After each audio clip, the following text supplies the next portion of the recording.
buenos días, estamos aquí en Revivados por su palabra. Esta mañana vamos a avanzar con el libro de Hebreos capítulo 5, aquí con la palabra de Dios que vive y permanece para siempre.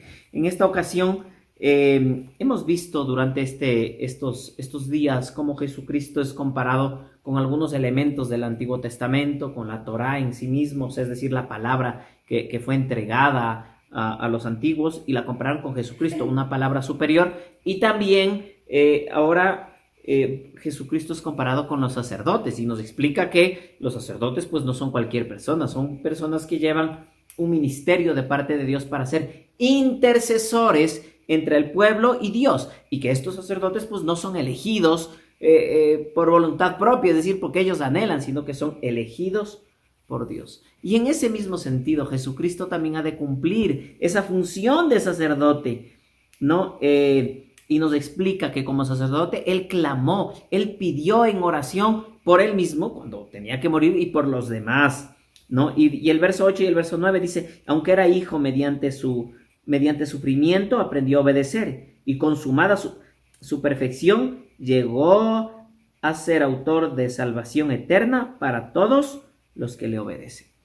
Entonces nos está hablando que como sacerdote, él cumplió su tarea, y cumplió su tarea por mandato de Dios en obediencia, porque dice, aunque él era sacerdote y aunque fue elegido por Dios, dice, él tuvo que cumplir una tarea de obediencia al Señor para hacer válido su sacerdocio. Y por otro lado, también nos dice que él fue un sacerdote que fue elegido de acuerdo a la orden de Melquisedec. Este es interesantísimo, este texto, porque cuando nos habla que él fue de acuerdo a la orden de Melquisedec, no le ponen a Jesucristo como la orden de los levitas. Recuerden que en el antiguo Israel los levitas eran los que tenían la posibilidad de ser elegidos sacerdotes, ¿no?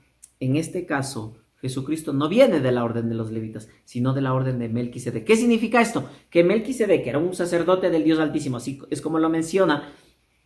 Este Melquisedec no era de la tribu de Leví, sino más bien era un hombre elegido directamente por Dios. Y en esa misma orden le pone a Jesucristo superior a los otros sacerdotes, porque fue elegido por Dios mismo, de esa clase de sacerdocio, donde Dios le elige. Ahora, cuando Él elige para eterna salvación. Y en esa redención y en esa eterna salvación de la obediencia de Jesucristo a la voluntad del Padre, es lo que debemos aprender a nosotros también. Sumisión y obediencia a su voluntad, así como dice su palabra. Vamos a orar y a clamar por esto. Querido Dios, en esta hora rogamos, clamamos para que sea realidad, oh Dios, de nuestra vida, esa obediencia, esa sumisión a tu voluntad. Así como Jesucristo, mi Señor, así como tú lo hiciste, oh Dios, hasta llegar a la cruz.